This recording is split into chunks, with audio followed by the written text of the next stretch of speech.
ಅಂತರ್ಜಿಲ್ಲಾ ಕಳ್ಳನ ಹೆಡೆಮುರಿ ಕಟ್ಟಿದ ಹಳಿಯಾಳದ ಪೊಲೀಸರು 3 ದ್ವಿಚಕ್ರ ವಾಹನಗಳ ವಶ.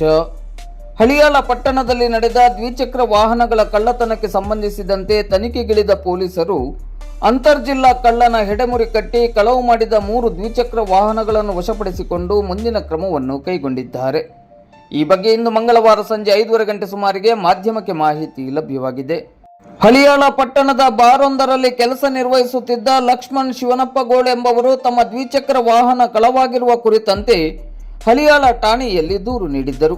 ಈ ದೂರಿಗೆ ಸಂಬಂಧಿಸಿದಂತೆ ಜಿಲ್ಲಾ ಪೊಲೀಸ್ ವರಿಷ್ಠಾಧಿಕಾರಿ ದೀಪನ್ ಎಂಎನ್, ಹೆಚ್ಚುವರಿ ಪೊಲೀಸ್ ಅಧೀಕ್ಷಕರಾದ ಕೃಷ್ಣಮೂರ್ತಿ, ಡಿವೈಎಸ್ಪಿ ಶಿವಾನಂದ ಮದರ್ಕಂಡಿ, ಸಿಪಿಐ ಜೈಪಾಲ್ ಪಾಟೀಲ್ ಅವರ ಮಾರ್ಗದರ್ಶನದಲ್ಲಿ ಪಿಎಸ್ಐಗಳಾದ ಕೃಷ್ಣಗೌಡ ಅರಕೇರಿ, ಮಹೇಶ್ ಮಾಳಿ ಮತ್ತು ಪ್ರೊಫೆಷನರಿ ಪಿಎಸ್ಐ ಅಂಬಿಕಾ ಗಾಣಿಗೇರ್ ಅವರ ನೇತೃತ್ವದಲ್ಲಿ ಪೊಲೀಸ್ ಸಿಬ್ಬಂದಿಗಳಾದ ಬಸವರಾಜ್ ಹಗರಿ, ಭೀಮಣ್ಣ, ಶ್ರೀಶೈಲ್ ಜಿಎಂ, ವಿನೋದ್, ಲಕ್ಷ್ಮಣ್ ಪೂಜಾರಿ, ಬಸವರಾಜ್ ಚೌಡಿ, ಅರವಿಂದ್ ಭಜಂತ್ರಿ, ಗಣೇಶ್ ಹಾಗೂ ಮಲ್ಲಿಕಾರ್ಜುನ್ ಮತ್ತು ಬೆಳಗಾವಿ ಜಿಲ್ಲೆಯ ಶಹಾಪುರ ಪೊಲೀಸ್ ಠಾಣೆಯ ಅಪರಾಧ ವಿಭಾಗದ ಸಿಬ್ಬಂದಿಗಳಾದ ಶ್ರೀಧರ್, ಅಜಿತ್ ಹಾಗೂ ಕಾರವಾರ ಟೆಕ್ನಿಕಲ್ ವಿಭಾಗದ ಸಿಬ್ಬಂದಿ ಉದಯ್ ಗುನುಗ ಅವರನ್ನೊಳಗೊಂಡ ತಂಡ ಆರೋಪಿಯ ಬೆನ್ನಟ್ಟಿ ಆರೋಪಿ ಬೆಳಗಾವಿಯ ಶಹಾಪುರ ಕಾಲೋನಿ ನಿವಾಸಿಯಾಗಿರುವ ಶಿವಲಿಂಗಯ್ಯ ಮಠಪತಿ ಈತನನ್ನು ಹಳಿಯಾಳ ಪಟ್ಟಣದಲ್ಲಿ ದಸ್ತಗಿರಿ ಮಾಡಿ ಆತ ಕಳವು ಮಾಡಿದ್ದ ಒಟ್ಟು 1.5 ಲಕ್ಷ ರೂಪಾಯಿ ಮೌಲ್ಯದ 3 ದ್ವಿಚಕ್ರ ವಾಹನಗಳನ್ನು ವಶಕ್ಕೆ ಪಡೆದುಕೊಂಡು ಆತನನ್ನು ನ್ಯಾಯಾಲಯಕ್ಕೆ ಹಾಜರುಪಡಿಸಲಾಗಿದೆ.